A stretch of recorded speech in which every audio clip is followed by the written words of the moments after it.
High friends, welcome to Sam's kitchen. Friends, आज ना आपण एकदम मस्त हेल्दी डोशाचा एक रेसिपी करणार आहोत। तर त्या डोशाचं नाव आहे मसूर डाळीचा डोसा आणि आपण त्याला ना एक छानपैकी फ्लेवर दिलाय चिली गार्लिकचा आणि त्याबरोबर एक छोटीशी चटणीची रेसिपी दाखवली आहे। सध्या कैरीचा सीझन चालू आहे, त्यामुळे झटपट होणारी कैरीची हिरवी चटणी आणि ते पण ऑइल फ्री, म्हणजेच काय की त्याला आपण फोडणी दिली आहे, त्यामुळे डोसा सुद्धा पौष्टिक आहे आणि ऑइल फ्री चटणी पण आहे त्याच्याबरोबर। मसूर डाळीच्या डोशासाठी ना आपण एक पातेलं घेतलंय, त्यात आता 2 वाट्या मसूर डाळ टाकून घेऊया। त्यात अर्धी वाटी तांदूळ। आता हे दोन्ही आपण स्वच्छ 2 ते 3 पाण्याने धुवून घेऊयात। आता त्यात ना 3 सुक्या मिरच्या टाकायच्या, आपल्या लाल मिरच्या ज्या असतात त्या, ते मी तुकडे करून घेतलेले आहेत।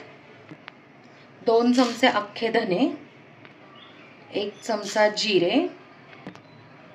आता हे सगळं बुडेल इथपर्यंत आपण यांना भरपूर पाणी टाकून घेऊयात आणि छानपैकी आता हे 2 तास आपण भिजवून घेऊयात। मसूर डाळीच्या डोशाचं आपण हे सगळं मिश्रण भिजवून घेतलेले 2 तासासाठी। आपण आता ह्याच्यातलं थोडंसं पाणी ना एका छोट्याशा पातेल्यात काढून घेऊया।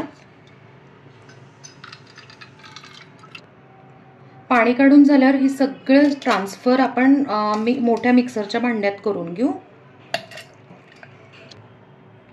आपण हा डोसा ना चिली गार्लिक फ्लेवर करतोय, त्यामुळे आपण भिजवलेल्या लाल मिरच्या तर टाकलेल्याच आहेत। आता आपण ह्याच्यात ना एक 7 ते 8 लसणाच्या पाकळ्या टाकूयात, अर्धा चमचा हिंग, चवीप्रमाणे मीठ। आपण जे डाळीतलं पाणी काढलं ते थोडंसं ह्याच्यात आता थोडंसं टाकून आपण मस्तपैकी ना डोशाचं पीठ आपण वाटून घेऊयात। आपण हे पीठ मस्तपैकी बारीक वाटून घेतलं। आता हे थोडंसं ना घट्ट आहे, आपण ह्याच्यात परत थोडंसं पाणी टाकून ऍडजस्ट करून एका पातेल्यात हे पीठ काढून घेऊया। आपण अजून थोडंसं पाणी ऍड केलेलं आहे आणि मस्तपैकी अशी कन्सिस्टन्सी झालेली आहे त्याची। आपण या डोशाबरोबर खायला ना मस्तपैकी कैरीची हिरवी चटणी करत आहोत। त्यासाठी अर्धा बाउल ओलं खोबरं, अगदी छोटंसं वाटी कैरीचे तुकडे घेतलेले आहेत आपण, अर्धा बाउल कोथिंबीर, 1 मूठ पुदिन्याची पानं, 3 ते 4 हिरव्या मिरच्या, आल्याचा तुकडा, 4 ते 5 लसणाच्या पाकळ्या, 5-6 कढीपत्त्याची पानं, पाव चमचा हिंग, 1 चमचा जिरे, अगदी पाव चमचा किंवा अर्धा चमचा साखर,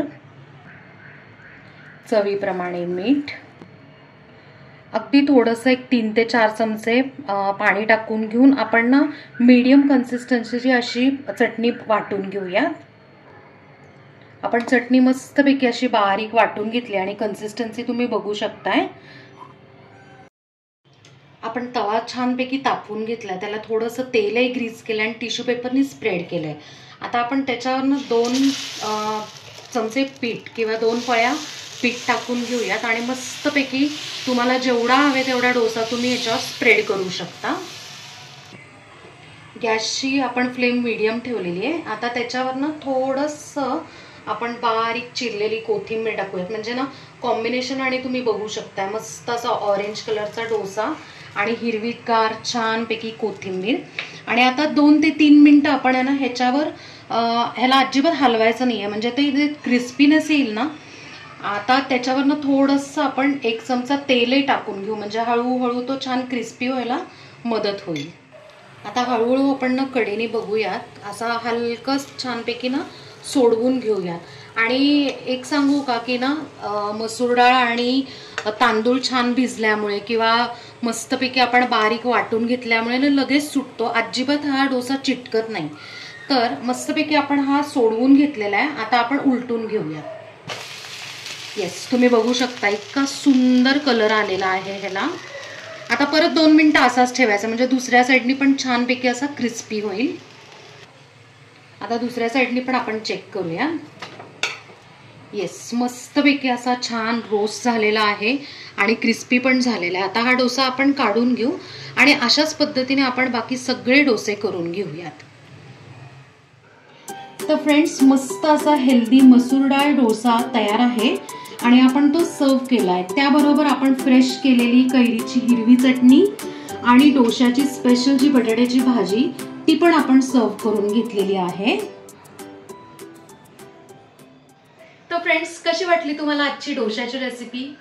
एकदम कमी वेळात होणारी आहे आणि महत्त्वाचं म्हणजे ह्याचे फायदे पण भरपूर आहे. आता रेग्युलर जे वेट लॉस, डायबिटीज हे तर आहेच आहेत, पण अजून एक त्याचा ना स्पेशली फायदा आहे, ते पण स्किनसाठी. सो तुम्ही नक्की करून मला कमेंटमध्ये सांगा आणि आपल्या चॅनलला सबस्क्राईब करा, लाईक करा, शेअर करा आणि कमेंट करा आणि बेल आयकन नक्की प्रेस करा नवीन व्हिडिओजच्या नोटिफिकेशनसाठी. थँक्यू.